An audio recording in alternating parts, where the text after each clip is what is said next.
सुलगती चिता, जीवन का कटु सत्य। अंतिम संस्कार होते ही सब घर वापस आ गए। चिता को पूरी तरह जलने का इंतजार भी नहीं किया। मैं अपनी ही चिता के चारों ओर चक्कर काटते हुए खुद के शरीर को आग के धधकते शोलों में जलते हुए देख रहा था। वो शरीर जो कुछ घंटे पहले सांसों की डोर से बंधा हुआ था, उस बंधन के टूटते ही वो सब बेकार हो गया, किसी के काम का ना रहा। लात बांधकर घाट किनारे लाकर झोंक दिया आग में। शरीर को स्पर्श करते ही लपटें इस तरह धधकने लगीं जैसे उन्हें कोई खुराक मिल गई हो, और मैं बेबस होकर देखता ही रह गया। मैं जोर जोर से चीख रहा था, चिल्ला रहा था, अपने शरीर के पास जाना चाहता था, पर आग की लपटों ने पास में जाने ही नहीं दिया। मेरी बेबसी को कोई समझ ही नहीं पा रहा था और ना ही मेरी चीखें सुन पा रहा था। सब व्यस्त थे अपनी अपनी ज़िंदगी में। कोई अपने बिजनेस को लेकर बातें कर रहा था तो कोई अपनी नौकरी के बारे में, और तो और मेरे खुद के घर वाले रिश्तेदार। सबको जल्दी थी अपने घर पहुंचने की। उन्होंने कथित अपना फ़र्ज निभा दिया था। कुछ देर में वो सब मुझे यूं ही चीखता छोड़कर चले गए और मैं चीखता रहा। मरने के बाद भी दर्द महसूस कर रहा था। मैं जल रहा था। मैं भी उनके पीछे पीछे अपने घर पहुंच गया। सोचा जाता हूँ आखिरी बार अपने घर को देख आता हूँ। शायद वहाँ रहकर अपनों के बीच दर्द से कुछ राहत महसूस कर सकूँ।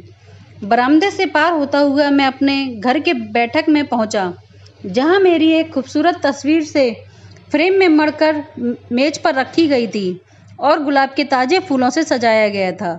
एक ताज़े गुलाबों की माला मेरी तस्वीर पर चढ़ी हुई थी। बगल में ही मेरी एक खाली कुर्सी रखी थी, जिस पर मैं अक्सर शाम को चाय पिया करता था। पास में ही मेरे बेटा, बहू, पत्नी बैठे हुए थे। मेरी पत्नी की आंखों में शायद आंसू अब तक सूख चुके थे। वो बैठे बैठे आंचल से मुंह में दबाए हुए सुबक रही थी। मेरी बेटी भी अपने पति के साथ आई हुई थी। बैठक के एक कोने में वो भी बैठे हुए थे। अभी भी कुछ रिश्तेदार मेरे घर के बरामदे में मौजूद थे, जिनकी चर्चा का विषय मेरी मौत से ज़्यादा मेरी जायदाद और मलकियत थी। मैंने चारों ओर नज़र दौड़ाई, कुछ भी नया सा नहीं लगा। सब कुछ वैसे की वैसा था। सिर्फ मैं नहीं था, या कहो मेरा शरीर नहीं था। बरामदे से चलकर बैठक के पास पहुंचा। वहां पर मेरी तस्वीर रखी हुई थी और मेरे घर के अपने लोग ही वहीं बैठे हुए थे। कुछ रो रहे थे, कुछ सुबके हुए और कुछ शायद रोने का नाटक कर रहे थे। तभी मेरी पत्नी ने बेटे से पूछा, पापा की अस्थियां लेने तुम सुबह जाओगे ना? हाँ, सुबह जाऊंगा और वहीं नदी में विसर्जित कर दूंगा, बेटे ने जवाब दिया। पर बेटा, तुम्हारे पापा की आखिरी इच्छा थी कि उनकी अस्थियों को संगम में विसर्जित किया जाए, मेरी पत्नी ने उसे याद दिलाते हुए कहा। अरे मम्मी, पापा की अस्थियों को विसर्जित करने के लिए इतनी दूर जाने की क्या ज़रूरत है? पापा तो अब रहे नहीं, फिर उनके लिए इतना खर्च और टाइम वेस्ट करने की क्या ज़रूरत है? मेरे बेटे ने सीधा सा जवाब दिया। हाँ मम्मी, भैया सही तो कह रहे हैं।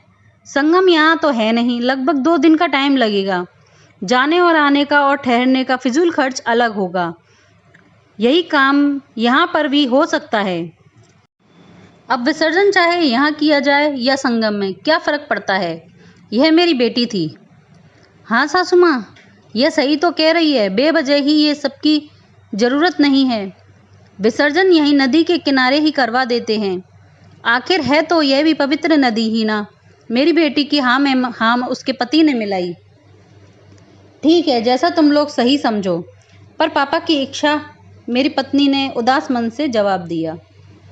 वो सब आप हम पर छोड़ दीजिए, बेटे ने मेरी पत्नी को समझाते हुए कहा। मैं अभी भी बड़े आश्चर्य से उन सब की बातें सुन रहा था।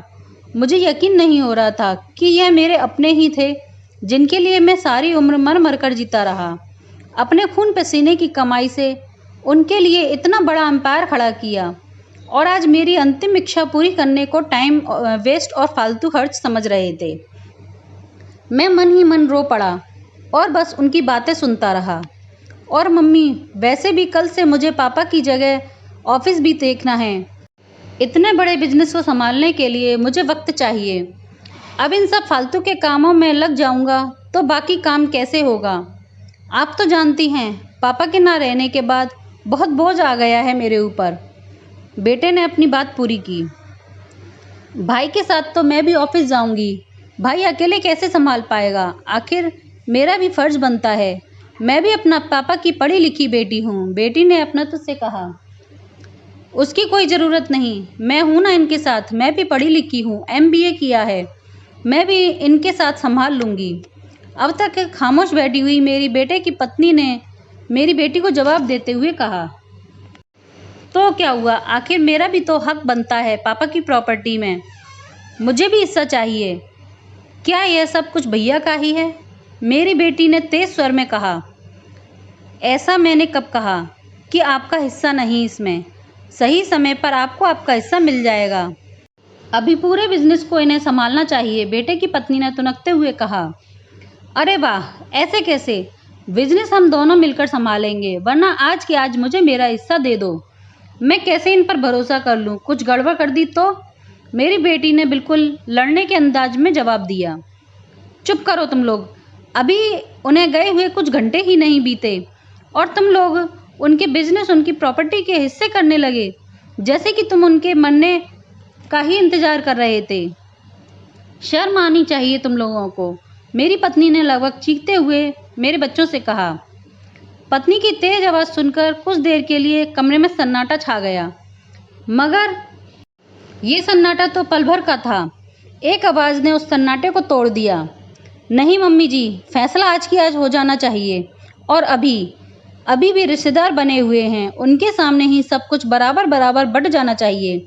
ये मेरी बेटी की आवाज़ थी। ऐसे कैसे बराबर बराबर का हिस्सा चाहिए? तुम्हारी शादी हो गई है और पापा ने तुम्हारी शादी में बहुत सारा दहेज दिया था। अब तुम्हें थोड़ा सा हिस्सा मिलेगा, समझी तुम? बेटे ने बेटी को डांटते हुए कहा। अगर पापा ने मुझे दहेज दिया था तो तुम्हारी पढ़ाई में भी बहुत खर्च किया था, उसका भी तो हिसाब करना चाहिए। मैं भी पापा की बेटी हूँ, मेरा भी बराबर का हक बनता है, जो तुमको देना ही होगा। अभी प्यार से मांग रही हूँ, दे दो, वरना मैं कोर्ट तक पहुँच जाऊँगी। पढ़ी लिखी हूँ, किसी से डरती नहीं हूँ, बेटी ने पलटकर जवाब दिया। कोर्ट की धमकी मत देना, वह हमारी भलमनसाहत है कि हम तुम्हें कुछ ऐसा देना चाहते हैं, वरना जाओ, जो करना हो कर लो, हम कुछ भी नहीं देंगे। मेरे बेटे की पत्नी ने उसी तेजी से मेरी बेटी को जवाब देते हुए तंज कसा। अरे भाभी जी, कैसी बातें कर रही हैं आप? इस तरह कोई बड़ों को जवाब देता है? और तो सही कह रही है, ये हिस्सा बराबर ही लगना चाहिए। ये भी पापा जी की इकलौती बेटी है। और दहेज तो एक प्रथा है जो हर कोई अपनी बेटी के लिए निभाता है। इसमें कौन सी नई बात है? आप भी तो जब यहाँ आई थी तो दहेज लाई थी, वह तो आपके पापा का फर्ज था। उस चीज़ से आप बंटवारे को मत जोड़िए, इसको अपना हक मिलना ही चाहिए, प्यार से, वरना कानून से ले लेंगे। बेटी के पति ने अपनी पत्नी का साथ देते हुए बोला। देखिए भाई साहब, हिस्सा तो हम अपनी मर्जी से ही देंगे, वरना जाइए और मुकदमा दायर कीजिए, कोर्ट में हम देख लेंगे। अभी के अभी आप लोग यहाँ से निकलें, अब फैसला कोर्ट में ही होगा, मेरे बेटे ने जवाब दिया। ठीक है, अब कोर्ट में ही मिलेंगे, चलो जी। अब इस घर का पानी भी पीना मर जाने के बराबर है। अब मैं यहाँ एक पल भी नहीं ठहरूंगी। अब सीधे कोर्ट में ही इनसे मिलते हैं, मैं अपना हिस्सा लेकर रहूँगी, देखती हूँ कैसे नहीं देते। मेरी बेटी ने अपने पति को उठाते हुए गुस्से में जवाब दिया। अरे यह सब क्या कर रहे हो? क्या हो गया है तुम सबको? आपस में लड़े जा रहे हो? तुम सब लोगों का तो यही है, कम से कम आज के दिन तो चुप हो जाओ। जो भी फैसला करना है बाद में कर लेंगे। रिश्तेदार भी घर में मौजूद हैं, क्या सोचते होंगे? मेरी पत्नी ने दोबारा उन्हें चुप कराने की कोशिश की, पर उसकी कोशिश खोखली नजर आ रही थी, जिसे मैं बहुत आसानी से भांप सकता था। नहीं मम्मी, अब यहाँ एक पल भी नहीं रुकूंगी। अब उसी दिन इस घर में कदम रखूंगी जब अपना हक इससे छीन लूंगी। चलो जी, मेरी बेटी ने लगभग चीखते हुए मेरे बेटे को घूरकर अपनी माँ को जवाब दिया और तेज कदमों से घर के बाहर निकल गई। उसका पति भी उसके पीछे निकल गया। कमरे में फिर से सन्नाटा छा गया, जिसे मेरी पत्नी की सिसकियां तोड़ने का प्रयास कर रही थी। बेटा और उसकी पत्नी अपने कमरे में जा चुके थे। कमरे में अंदर का शोर सुनकर बहुत बचे कुचे रिश्तेदार भी अपने और घर के लिए एक चटपटी मसालेदार खबर लेकर मजे लेते हुए अपने अपने घरों को रवाना हो गए। अब मेरे उस बड़े से घर में केवल मेरी पत्नी के सिवाय कोई न था। मैं लाचार निगाहों से उसे निहारता रहा, उसके मन की पीड़ा को समझने की कोशिश करता रहा। उसे बाहों में लेकर ढांढस बनाने का बहुत दिल कर रहा था, पर कुछ लम्हे बाद उसने मेरी तस्वीर पर एक निगाह मारते हुए एक लंबी सांस छोड़ी और उठ खड़ी हुई। पलकों के कोरों में अटके आंसुओं की बूंदों को आंचल से पहुंचती हुई धीमे कदमों से अपने कमरे की ओर बढ़ गई।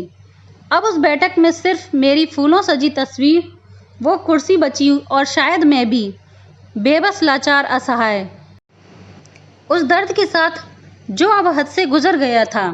घाट किनारे मेरे शरीर को जलाकर भस्म कर देने के प्रयासों से लगी चिता की आग की धधकती लपटों की जलन से ज़्यादा पीड़ा से अब मैं गुजर रहा था।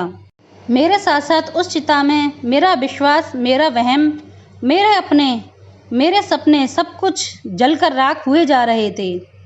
और सच में मैं अब मरा था। चिता अब भी सुलग रही थी, उसकी जलन अब कुछ और ही थी। दोस्तों, आज के आधुनिक युग की यही आधुनिकता है। शायद इसमें प्यार, जज्बात और संस्कारों से अधिक महत्व संपत्ति और धन दौलत को दिया जाता है। और आज का इंसान डिज़र्व भी यही करता है, क्योंकि वो भी ना धर्म कर्म को मानता है और ना ही जीते जी परिवार को समय देता है। बस सब कुछ पैसे से खरीद कर देना चाहता है, तो उसके परलोक सिधारने के पश्चात पैसा अपना असर तो दिखाएगा ही। यही माया है, ना तेरा है ना मेरा है, यह सब दुनिया रैन बसेरा है। राधे राधे।